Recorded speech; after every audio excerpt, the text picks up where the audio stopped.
that was easily assuaged by arriving in the mission office, meeting your companion and your mission president, and really getting to know them, and also getting some food. I got a German sausage. That was my first quote-unquote snack or meal in Germany, and that was pretty good. I was impressed. Americans got to learn a thing or two from the German way of making hot dogs and sausages. Yeah, my first companion and I were we were called to serve in Zollingen, which was a pretty neat area, and still is, in fact.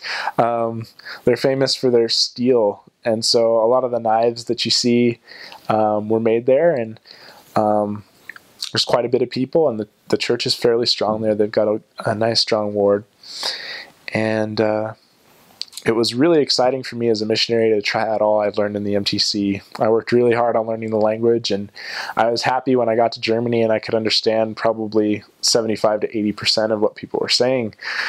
And I was kind of nervous, but I had a reason for being there, and I felt like that was where I needed to be and what I needed to be doing. And so that drove me to have this great excitement of talking to everybody and being super energetic about the message I was sharing and why I was sharing it. And I think that's one of the things that had the most impact on people, was that excitement, that fire in your eyes feeling of, that showed people that we had something more to offer them than what they had. And if you look at most Germans, they keep a very straight face when they're on the street. You have to kind of engage them a little while to get them to be friendly and to open up to you.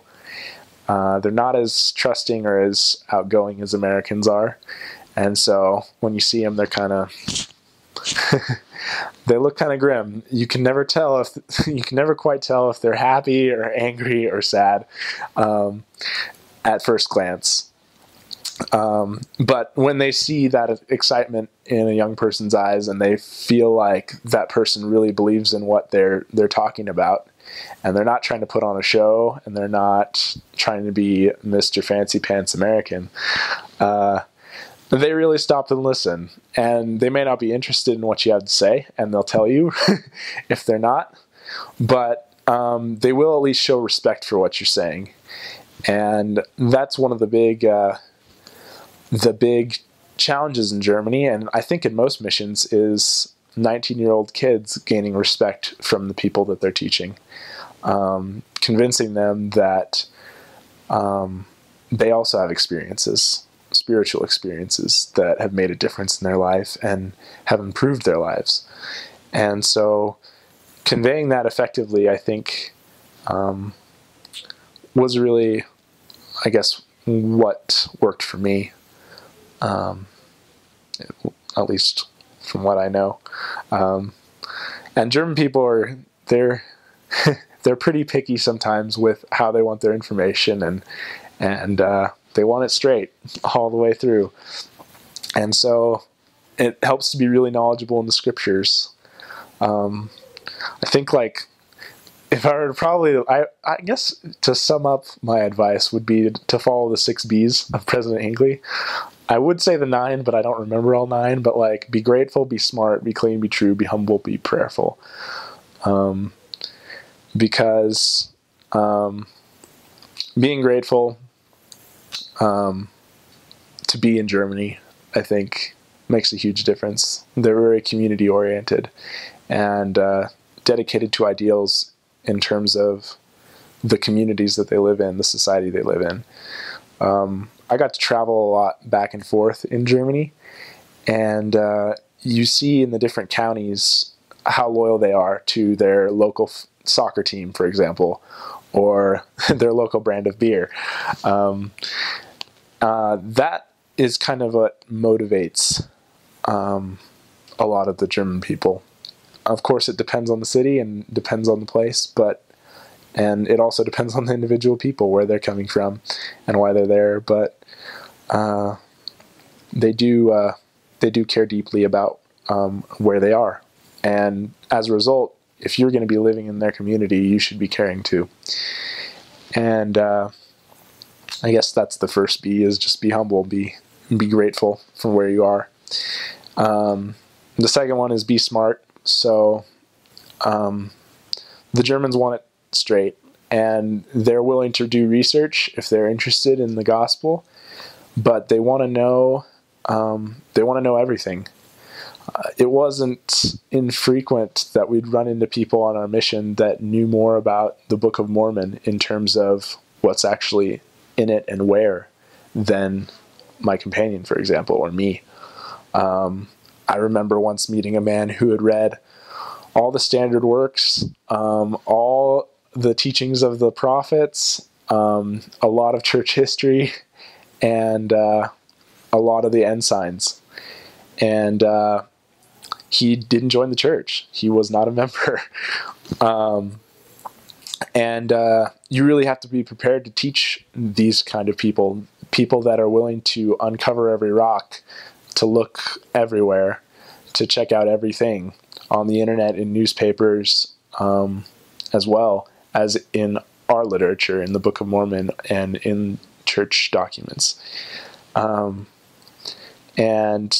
I found that the more prepared you are in that respect, and the more you look the part of being a professional representative of the Lord, and that coupled with the excitement, really made things more clear.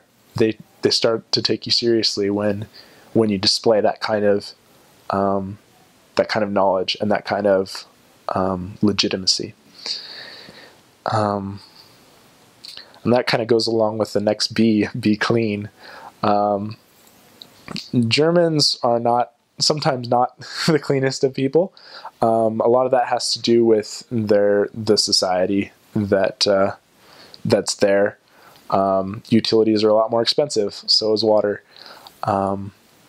But they do try their best. They have lots of different colognes. It's kind of cool. You can go to like a cologne store and try on like really expensive cologne for not very much money. But being clean, of course, is part of being a missionary, and I'm pretty sure most people recognize that. The next thing is be true. Some Germans, not all of them, have an impression of Americans that we're kind of the used car salesman type people. We don't tend to say things directly, or we tend to put things in a more positive light than they really are sometimes.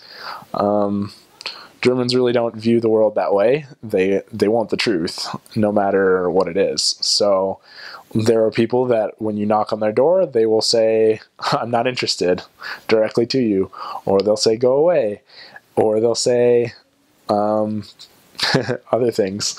But I think it's important to realize that that's just a cultural thing. They don't mean anything personally. They just don't want to waste your time.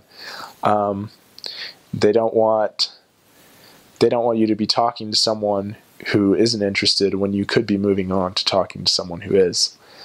That's kind of their point of view and their perspective. And I think missionaries need to take it with a grain of salt. Sometimes they come in and they're offended, or they get downhearted because Germans don't take their message, and they don't listen to them on the first try.